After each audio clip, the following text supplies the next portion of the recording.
That's a great question. I started out living in the Anacostia projects of Washington, D.C. See, in Anacostia, it was a tough neighborhood. Let's say it's one of the poor government projects. When I say poor, we would always brag about how poor we were. One person might say, we were so poor, the roaches eat all our food. My family, we would respond back, well, we're so poor, we don't have roaches. You get the idea. They know not to visit us. Any case, we were doing all kinds of things to make money, my brothers and sisters and I. For me, it was first selling seeds, selling gifts, cards, selling greeting cards. Ended up becoming a paper boy for the Washington Post. Now, that was an important event because one year, the Post, they advertised in their newspaper carrier, the little thing they gave paper boys, that they were going to be hosting interviews for private schools.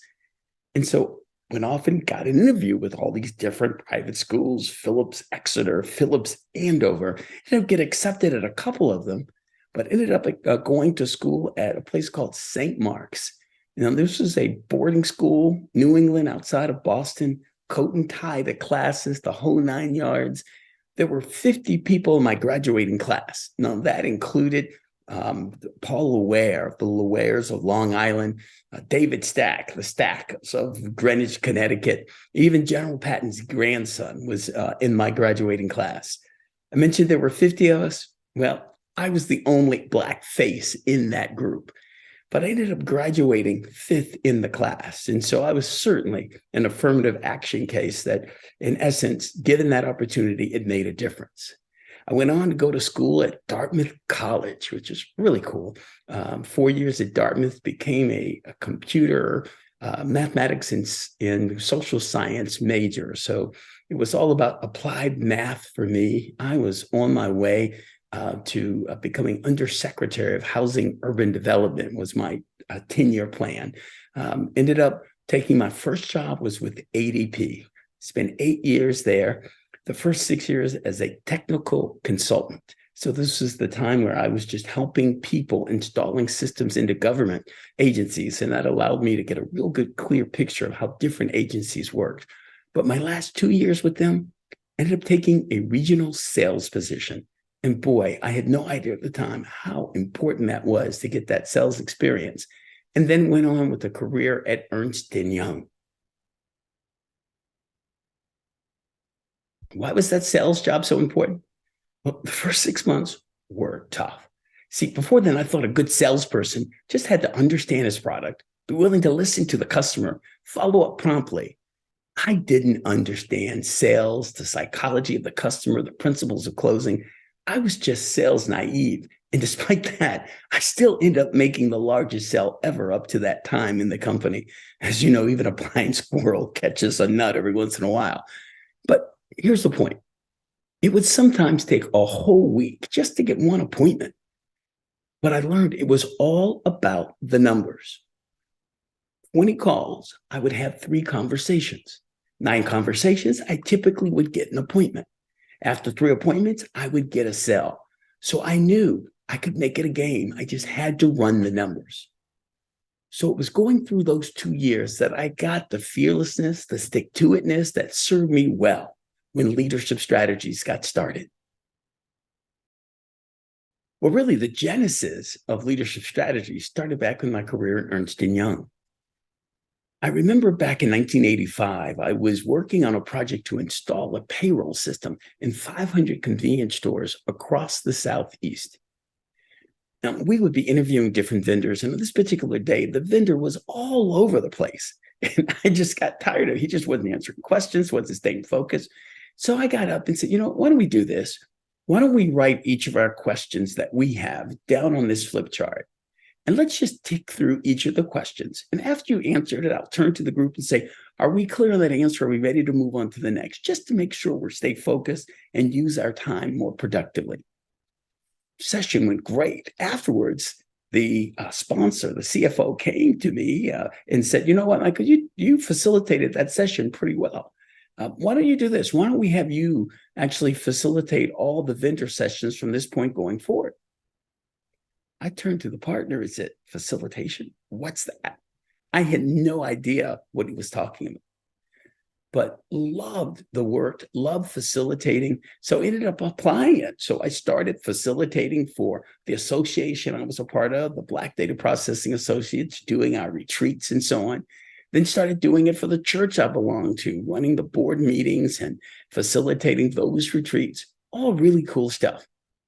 But it was March 1991 when got the call that changed my life. It came from Connie Bergeron. She called in and indicated that she'd heard about different facilitators and so on, and was wondering if I would be willing to facilitate a weekend retreat for her board because she had just been named president-elect of Meeting Professionals International, the Georgia chapter.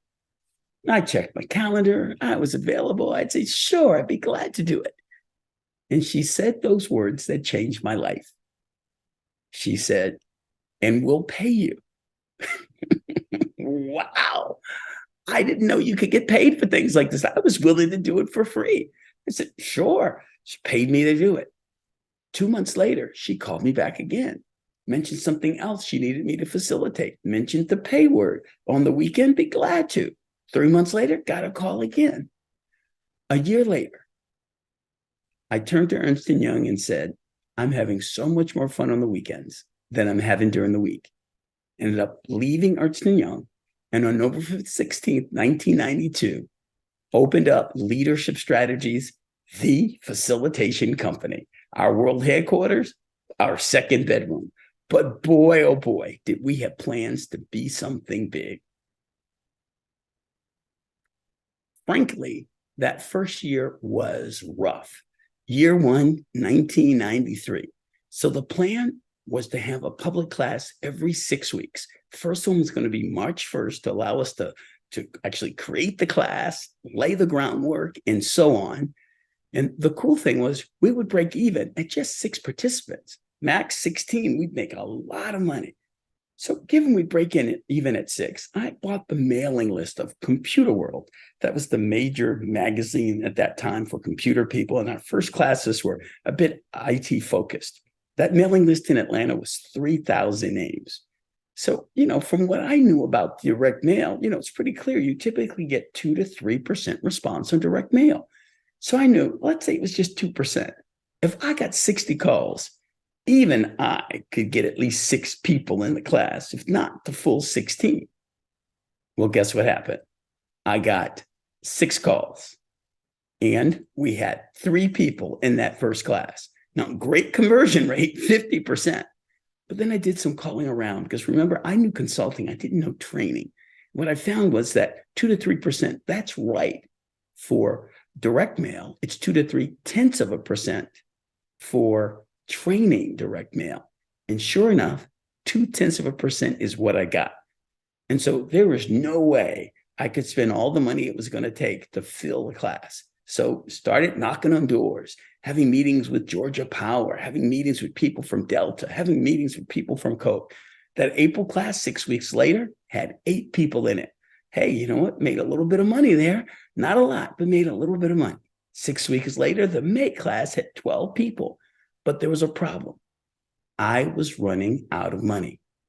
And so I thought to myself, I remember clearly to this day, you know what? I'm going to give this a couple more months. But if it doesn't turn around, I'm going to have to seriously think about getting a real job. What happened? The July class had 16 people in it, and the August class was sold out 1 day later. We were on our way. It was exciting.